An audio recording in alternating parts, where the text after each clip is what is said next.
Hello, and welcome to the top 10 river pathways I have discovered while exploring Google Earth that are bizarrely convoluted or downright fascinating to look at.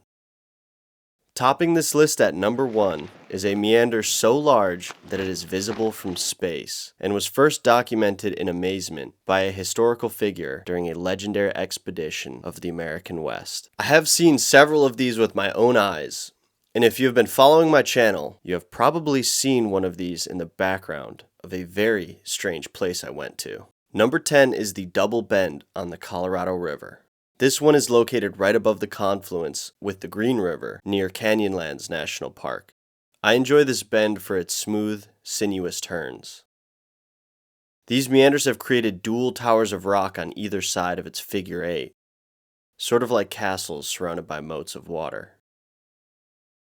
Number 9, we are following the Green River up to Dinosaur National Monument to arrive at Steamboat Rock. Here, the river has eroded a sharp path around a gleaming tower of stone in a geologically fascinating area.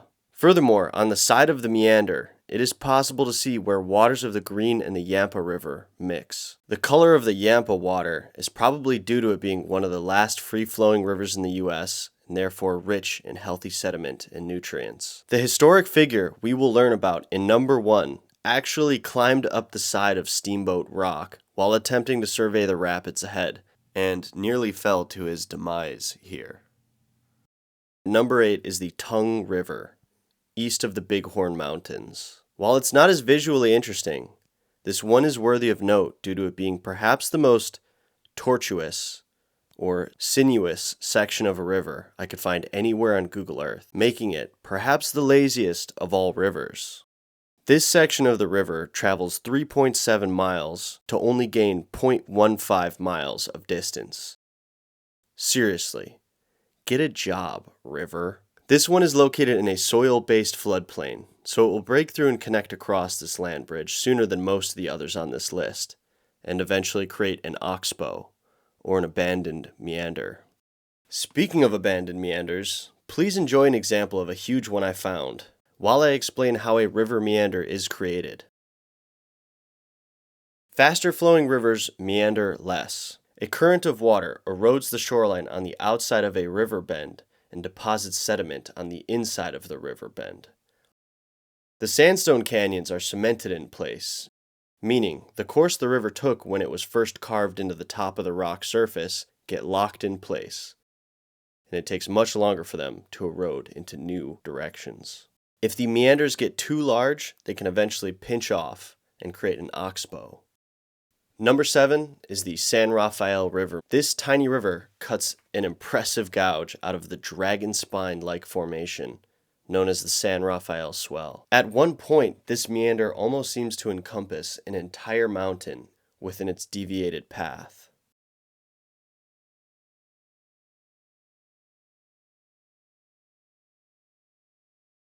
Number 6 is the Ebro River in Spain.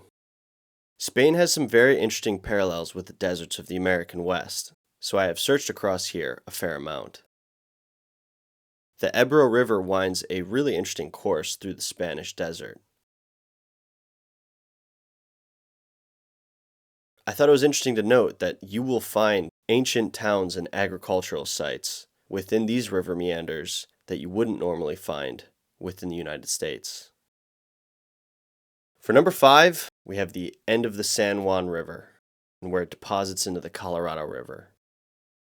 Unfortunately, this is no longer a true free-flowing river due to the Glen Canyon Dam. There are still many beautiful shapes apparent in this stretch of river, but I couldn't fail to mention this tiny little diversion and another wild-looking meander just above it. Number 4 is Clear Creek in the Painted Desert. This one is a personal favorite. The path of Clear Creek and the rivers north and south of it cut zigzagging ravines through an absolutely barren landscape. This expansive stretch of desert is like a canvas to display the bizarre shapes created by flowing water. And something pretty awesome happened while I was making this video.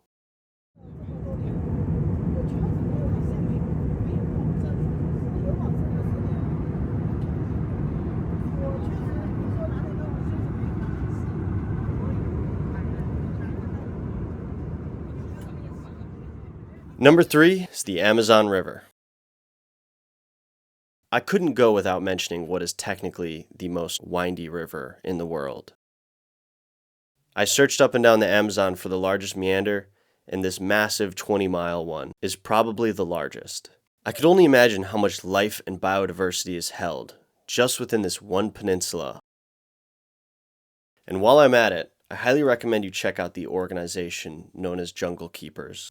They crowdsource purchasing huge expanses of ancient forest in Peru to protect these incredibly valuable stretches of forest. They have not paid me in any way. I just really like the organization, and I think it's really cool.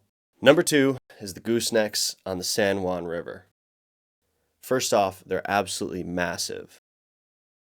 These meanders are deeply entrenched within clearly defined layers of limestone and shale within a 1,000-foot deep canyon.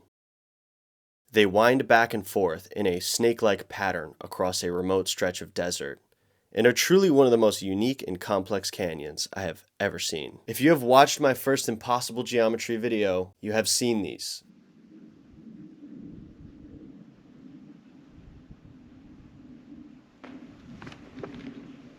And it's just a winding labyrinth of a huge and deep canyon. It's got all these plateaus around it. Mind-blowing.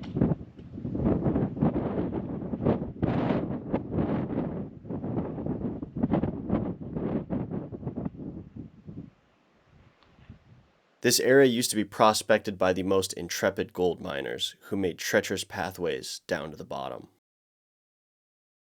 Alright, coming in at number 1 is Bonaut Bend on the Green River. It is probably one, if not the absolute largest canyon meanders in the entire world. It is so large, it is visible from the International Space Station.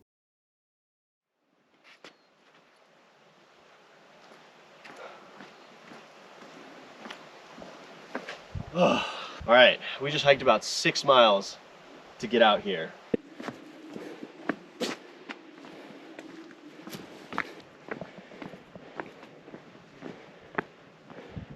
And we have arrived at the number 1 most absurd meander. And it was first documented by John Wesley Powell down his legendary first descent of the Green and Lower Colorado River in 1869. He documented in his notes, great surprise, that he traveled along a massive sinuous part of the river only to return within a quarter mile of his original starting point. The river flows this way, wraps 7 miles around, and comes back flowing the opposite direction within a quarter mile or 1,200 feet of its original source point. The natural geology of this meander has created an elevated plateau. It's ringed by steep, impenetrable cliffs. Only the most hardcore explorers and animals have found a way onto the top of this thing, and is one of the most isolated parts of the Colorado Plateau. At some point in the future, it is very likely it will erode away the narrow land bridge separating the two sides of the river. This will become a massive oxbow. Alright, now Echo!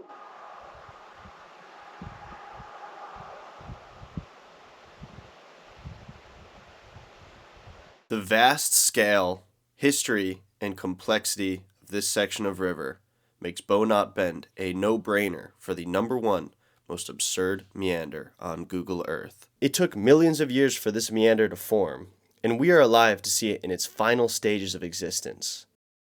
It will happen relatively soon in the geologic time span. This oxbow in Glen Canyon is the closest looking thing I could find to show what it might eventually look like. Well, I hope you found this video interesting. By the way, I am still working on reaching one of the locations I described in my Most Impossible to Reach Places video. I had one attempt to reach one of these locations already, and I made it about halfway.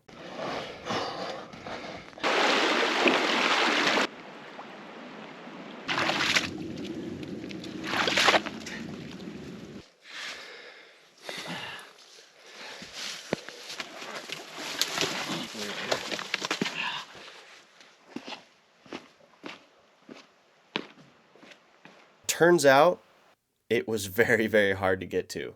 Who knew? But I am determined to eventually get there, so stay tuned. If you enjoyed this video, let me know in the comments down below. Thanks for watching. Have a good rest of your day.